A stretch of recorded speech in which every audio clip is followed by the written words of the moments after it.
a young 40-foot humpback whale on its yearly migratory journey from Mexico to Alaska in the year 1985 got sidetracked. Around San Francisco, it got lured to take a right turn and entered the famous San Francisco Bay. Once inside, rather than correcting its mistake by turning around, it continued to press forward. It was sighted by humans and splashed in the media. It was even given a name, Humphrey. So from being an unknown entity, Humphrey went on to become a worldwide celebrity. Whale lovers from around the world started coming to get a view of it. Humphrey continued to move ahead until it reached the delta of the Sacramento River. There it must have felt extremely uncomfortable. Used to the saltwater ocean, it was now stuck in the fresh river water. And habituated to having thousands of miles of water as its home, the river delta must have felt like a little bathtub. It started spending its time around the city Rio Vista, which became an overnight tourist resort. Days went by. After about 16-17 days, people could see that it was changing color as it was growing sick and weak and listless. The Navy and the Coast Guard got into action, trying to cajole it to go back. They used a Japanese fishing technique called oikomi. With the help of pipes, unpleasant sounds were created to scare it away. But it seemed unaffected. Then a whale lover presented sound recording of whales eating. That was used by the Navy. Hearing the whale sound, Humphrey was suddenly overjoyed and jumped into the air, shooting sheets of water on either side, and started off behind the Navy ship at 30 miles an hour with the oikomi sound from behind. At night, they lost sight of it. They remained in that place and sighted it again in the morning. News spread in the bay, and traffic lined up on both sides of the San Francisco Bridge as people gathered to bid farewell to Humphrey. It went behind the ship under the bridge. It seemed to know it was being saved.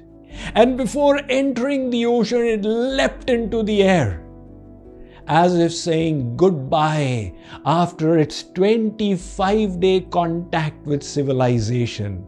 It was now in mile-deep water, with thousands of miles of opportunity.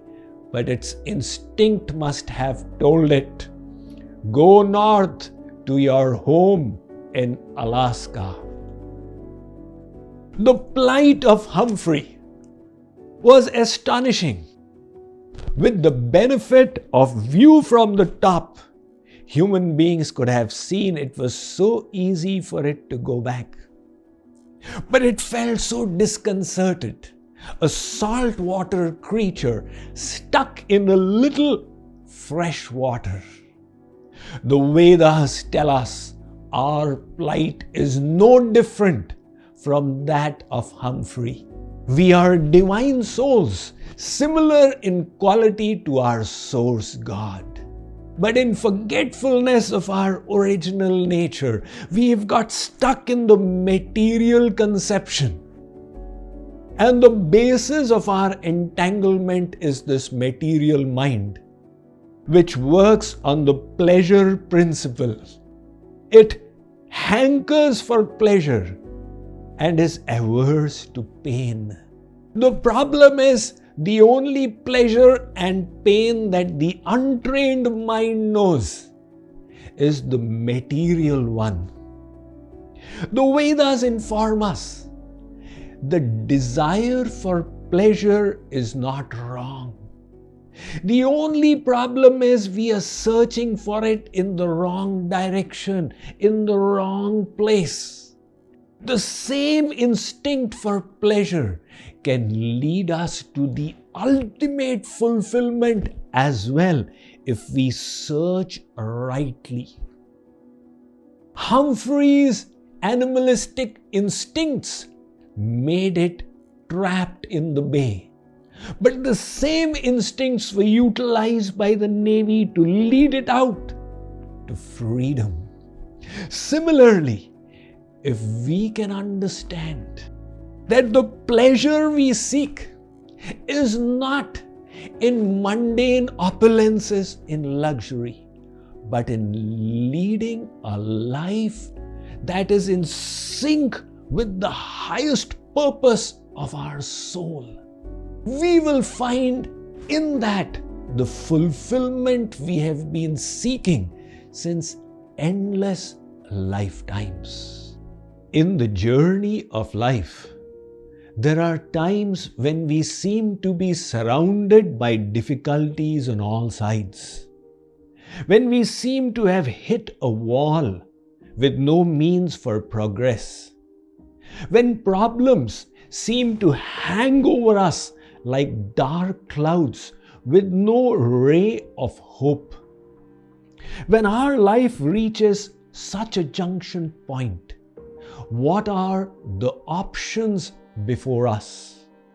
Let us learn from the life of Liz Murray, who was born in Bronx, a notorious region of New York. Her parents were alcoholics and IV drug users. They loved her very much, but neglected her because of their preoccupation with drugs.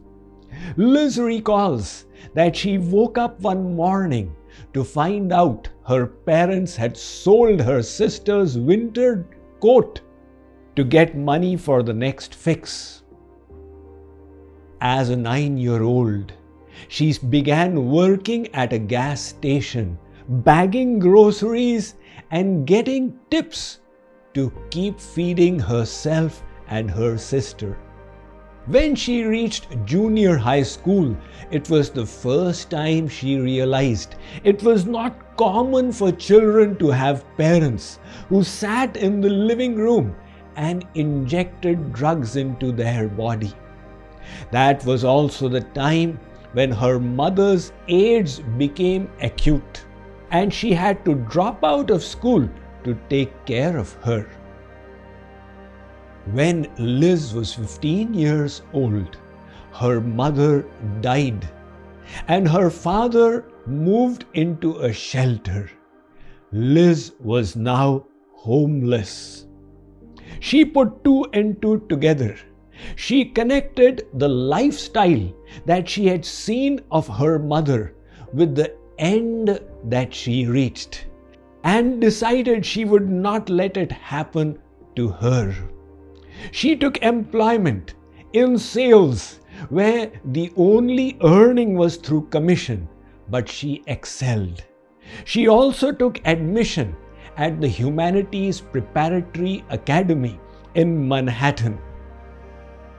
Now, during the day, she would study in school. And because she was homeless, she would spend the rest of the time either traveling on metro trains throughout the night or sitting under staircases and studying. A school trip took her to Harvard, and she set her sights high. She decided, why can I not be admitted here? She also applied for the New York Times scholarship. She fast-tracked her studies to complete a 4-year syllabus in school within 2 years to make up for the lost time.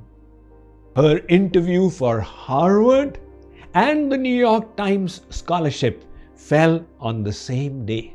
Sitting in the queue for the scholarship, she requested if she could be pushed forward. They rejected her demand. She dropped the interview, went to Harvard, got selected. Later on, the president of the foundation, Randy Kennedy, he granted her the New York Times scholarship as well, with the commendation, "We have never before seen a student do a 4-year syllabus in 2 years and top the class of 158 students with marks of 95%. Liz Taylor had done the impossible. She had moved from homeless to Harvard. She said beautiful words from the depths of her experience. There is always a way if we are willing to look hard enough and persevere. Maharshi Arvind, who is also known to the Western world as Sri Aurobindo, put it so well: to tell us what to do when difficulties have piled up beyond our wildest imagination. He did not recommend us to stop the journey of life. He said, you have to be more persistent than the difficulty. There is no other means. Note these words in golden words in your personal diary. They will be useful in every sphere of life.